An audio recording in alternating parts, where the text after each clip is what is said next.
Alors, vous savez, la France a décidé de fermer son ambassade au Niger. Waouh! Je suis heureux et content. Mais pendant que la France est en train de fermer son ambassade au Niger, les Allemands envoient leur ministre de la Défense au Niger pour négocier. J'avais dit quelque chose et Keïta n'aime pas avoir raison quand la chose est évidente. Je dis, le général sur le plan international a besoin de la légitimité internationale par rapport à certaines choses, pas par rapport à nous. Mais regardez aujourd'hui, les pays commencent à se frapper à la porte du Niger. L'Allemagne est là. Les Américains prétendent vouloir renégocier. Bon, on ne sait pas, le général Moudi a répondu aux Américains. Personne ne va prendre désormais ses armes pour venir s'asseoir au Niger comme ça. Non, tu viens au Niger, on s'assoit, on discute. Tu veux venir faire quoi? Tu viens faire quoi? Quels sont tes objectifs? Sur quelle base nous allons travailler? Donc, maintenant, tout le monde reconnaît le Niger. Tout le monde reconnaît. Même les Nations Unies disent désormais, seules les autorités de la transition du général Etiani auront droit à la parole aux Nations Unies. Waouh! Waouh! Quel combat on a mené. Quelle détermination. Vous voyez, le combat il paye. La détermination paye. L'engagement paye. La foi paye. L'objectif, la volonté affichée, la détermination sans faille paye. Parce que Dieu, on dit, il faut avoir foi en Dieu, il faut avoir foi en Dieu. Mais les gens ne comprennent pas ce que cela signifie. Sinon, pourquoi celui-même qui ne croit pas en Dieu, Dieu permet au diable de le bénir et les milliardaires?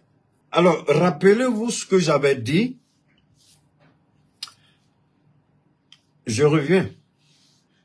Nous avions dit, tant qu'il n'y aura pas cette reconnaissance, cette légitimité internationale, on risque de souffrir. On ne nous a pas écoutés. Mais Dieu merci, le combat a porté. L'homme est resté serein. Mais est-ce que cela veut dire que c'est fini? Non, c'est maintenant que une page de l'histoire du Niger va se créer. C'est maintenant qu'on doit être plus vigilant que jamais. Plus déterminé que jamais. Beaucoup me diront, mais pourquoi tu ne dis pas que ta soeur, elle est au Niger? Mais quand elle partait au Niger, est-ce qu'elle m'a dit qu'elle allait au Niger? Est-ce que les gens du Niger m'ont une fois dit, ok, il y a ta soeur qui arrive, est-ce que tu veux te joindre à elle? Donc, je suis pas jaloux, je suis tout simplement réaliste. Si vous ne vous accordez pas de la valeur, personne au monde ne va vous accorder la valeur. Si vous ne vous reconnaissez pas en tant que tel, personne ne le fera. C'est vous qui allez vous donner de la valeur et c'est en fonction de la valeur que vous avez que les autres vous donneront de la valeur. Mais si c'est vous qui perdez votre temps à courir après les autres, ils ne vous accorderont aucune valeur. Vous comprenez ce que je dis? Accordez-vous la valeur. Donnez-vous de la valeur. Mettez-vous en valeur pour qu'on reconnaisse cette valeur. C'est pourquoi Keïta va continuer son combat en solo. Jusqu'au jour où Dieu permettra peut-être, ce jour-là, quand Dieu même va décider, ce sera au-delà de l'imagination humaine. Mais pour l'instant, Keïta n'écouterait personne, il n'applaudit personne, il ne dit rien à personne. Parce qu'il a mené ce combat. Et si des gens n'ont pas été assez intelligents pour comprendre que ceux qui étaient à la première ligne, là, il y en a qui se trouvent à côté d'eux, s'ils n'ont pas été assez intelligents pour comprendre ça, le reste c'est leur problème, nous ça ne nous regarde pas. Et comme nous, ce n'est pas nous qu'on cherche, c'est pas visibilité qu'on cherche, c'est un combat. Aujourd'hui là, c'est le combat qui est là. Qui peut dire au Niger que Keïta n'a pas mené le combat de la légitimité internationale? Qui peut dire au Niger que Keïta n'a pas demandé au général à maintes reprises? Certes, il ne l'a pas fait. Mais qui a demandé à la CEDEAO de clarifier la position avant que le Niger ne s'adresse à la CEDEAO? Qui a demandé à la CEDEAO de déterminer la position de la transition avant qu'il n'y ait négociation? C'est bien Keïta Cheikh Oumar. La CEDEAO a suspendu le Niger de toutes ces instances. Donc, en reconnaissant de fait qu'il y a renversement de régime, automatiquement, Donc, les négociations peuvent avoir lieu avec les autorités qui sont désormais les autorités officielles après la CEDEAO. Antonio Guterres, lui-même, il a pondu un communiqué aujourd'hui. Les Nations Unies, quoi aujourd'hui, mais hier, aujourd'hui, les Nations Unies reconnaissent aujourd'hui les autorités du Niger et disent que la place revient de plein droit au Niger. Donc, les petites manigances de la France qui tendaient à nous empêcher d'intervenir par-ci, par-là, je dis Dieu merci. Au moins, là où je voulais en venir, le monde est témoin. Et le Niger, dans sa globalité, même si un groupuscule de personnes refuse de reconnaître la place de Keïta dans ce combat au Niger, il s'en fout éperdument. Il n'attend rien de qui que ce soit. Je n'attends rien de qui que ce soit.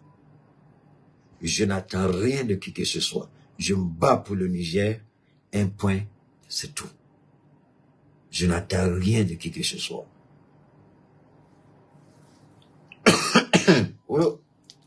Alors, l'objectif est reconnu aujourd'hui. Si la CEDEAO n'avait pas de fait en croyant nous, si la CEDEAO ne nous avait pas suspendus et reconnaître dans le même temps la légitimité du gouvernement, est-ce que les Nations Unies auraient agi? Le ministre de la Défense de l'Allemagne actuellement est au Niger. Alors que les Européens ont dit quelque chose, ne l'oubliez pas. Les Européens ont dit quoi? Les Européens disent que partout où la Russie sera, eux ils seront. Et d'ailleurs, l'Allemagne est en train de quitter le Mali. C'est là où nous allons dire aux autorités, nous disons faire attention. L'Allemagne est en train de plier bagage. L'Allemagne est en train de quitter le Mali. L'Allemagne, je dis bien, l'Allemagne, quand je dis l'Allemagne, je ne suis pas des forces armées allemandes. Je ne suis pas des militaires allemands. L'Allemagne, et d'ailleurs, c'est l'Allemagne qui avait créé cette cacophonie au Mali, entre le Mali et la Côte d'Ivoire par rapport à cette compagnie SAS et par rapport aux 46 mercenaires ivoiriens. C'était l'Allemagne. C'est l'Allemagne qui avait signé un contrat. C'est pourquoi nous disons au Niger de faire très attention, parce que l'Allemagne est vicieuse. L'Allemagne n'est pas un partenaire fiable. L'Allemagne n'est pas un partenaire fiable. C'est l'Allemagne qui a signé avec l'État major des forces armées de Côte d'Ivoire. Au lieu de signer un accord avec le ministère de la Défense, je ne sais pas, mais il semblerait que c'était avec l'état-major des forces armées ivoiriennes qu'ils ont signé un accord. Et c'est au nom de cet accord-là que des mercenaires sont arrivés en Côte d'Ivoire. L'Allemagne croyait que... Ça dit que l'Allemagne, je vais vous demander pardon à tout le monde, à cause de Dieu, je vous demande pardon. L'Allemagne faisait le bordel au Mali. Et l'Allemagne veut créer la même merde au Niger. Je pense que le Niger doit tirer les leçons de la mésaventure de la présence allemande au Mali pour savoir ce que veut. Parce qu'aujourd'hui, je vais venir sur l'Algérie, ne vous en faites pas. Je viens sur l'Algérie, ne soyez pas pressés. Aujourd'hui, chacun veut courir individuellement entre les États pour essayer de créer des petites collaborations bilatérales, alors que nos chefs d'État ont dit de façon claire et nette qu'il faut désormais que les trois États parlent au nom du Liptako-Gourma, de la confédération du Liptako-Gourma. Mais l'Allemagne s'empresse à venir rapidement pour avoir un accord avec le Niger, pour éviter de discuter avec le Liptako-Gourma, sachant bien qu'elle a été chassée et du Burkina et du Mali. Donc, l'Allemagne se croit intelligente, voilà, c'est ce qu'on appelle la perfidie morale, la politique.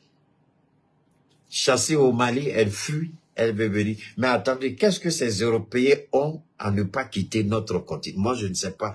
Est-ce que vous voyez les pays africains courir après eux? Mais pourquoi ils courent après nous? Forcément, posons-nous cette question. Sommes-nous réellement pauvres que ça? Sommes-nous réellement ce qu'on... Enfin, je ne sais, I really don't know. I just want to know. Ils n'ont même pas encore fini de ramasser leurs bagages du Mali. Ils veulent déposer déjà leurs bagages au Niger. Pourquoi?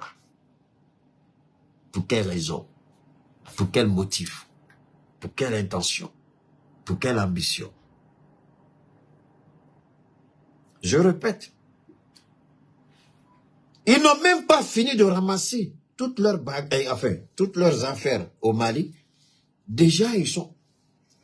ouais, j'espère que je pourrai quand même vous montrer ça. Hein. Permettez-moi de voir. J'espère tout de même que je pourrai... J'espère que je pourrai... Le ministre allemand de la Défense, Boris Pistorius, est arrivé à Niamey à bord d'un avion de l'armée de l'air de son pays, mardi, 19 décembre, n'est-ce pas, le mardi. Donc, c'était il y a quelques jours, où il visitera les soldats allemands stationnés à l'aéroport international Diori Amani de Niamey. Ils sont 120 soldats allemands stationnés à l'aéroport de Niamey. Bon, il continue encore. La visite de Boris est venue discuter, voilà, avec les autorités nigériennes de la présence de ce contingent allemand et aussi de sa sécurité. Waouh.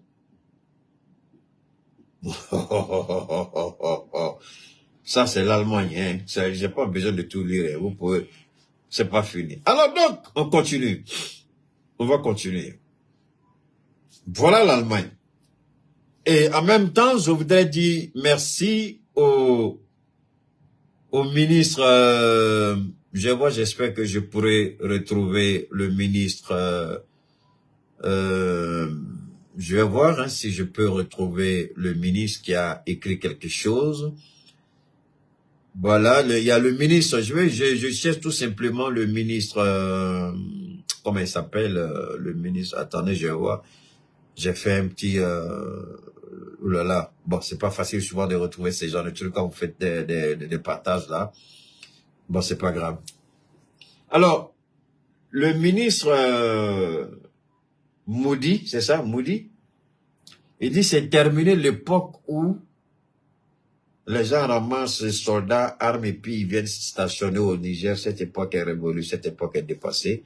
Personne ne viendra encore déposer ses soldats au Niger et puis prétendre raconter des conneries que ça n'arrivera plus jamais.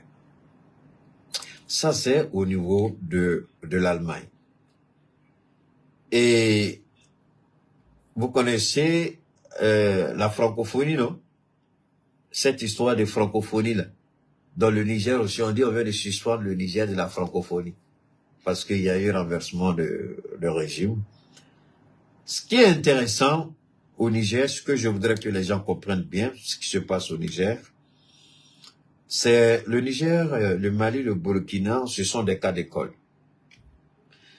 Et ensuite, ce sont de véritables révolutions dans le sens où ces pouvoirs-là, appelés pouvoirs militaires, ont le soutien légitime, l'accompagnement souverain du peuple souverain. Donc, le peuple leur accorde aujourd'hui ce crédit. Le peuple leur accorde aujourd'hui, n'est-ce pas, cette autorité, cette légitimité à agir pour défendre son intérêt.